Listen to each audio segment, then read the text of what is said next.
Isang kasunduang pangkapayapaan ang isinagawa ng mga opisyal at lider ng mga lumad sa Surigao del Sur. Layunin nitong makamit ang kapayapaan at wakasan ang karahasan sa rehiyon ng Caraga. Ang buong detalye mula kay Joyce Salamatin.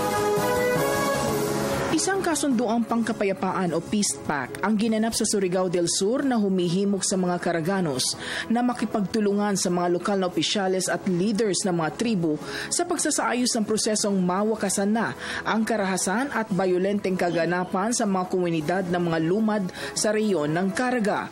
Ayon kay Arthur Tariman, convener ng Victims of Injustice, Criminality and Terrorism in Mindanao, na ang gaganaping mediation ay ang proseso sa pagitan ng magkabilang mga lumad na may hidwaan at dapat isailalim sa katutubong pangkapayapaan na may pamamaraan na tinatawag na tampuda.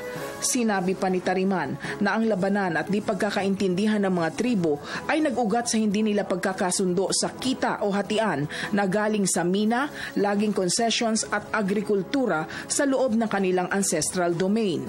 Samantala isiniwalat naman ni Julieto Canoy alias Commander Boom, dating finance officer ng NPA, na may mga kilalang personalidad at organisasyon ang nakikisimpatya at nakikiisa sa mga layunin ng armadong komunismong grupo at nag-uudyok sa mga kaguluhan doon.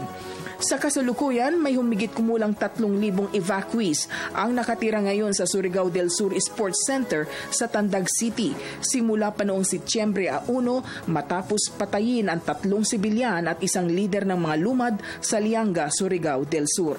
Mula sa ulat ni Nida Grace Tranquilan at Daisy Jane Apit ng Philippine Information Agency, Caraga Region. Matin Telebisyon ng Bayan.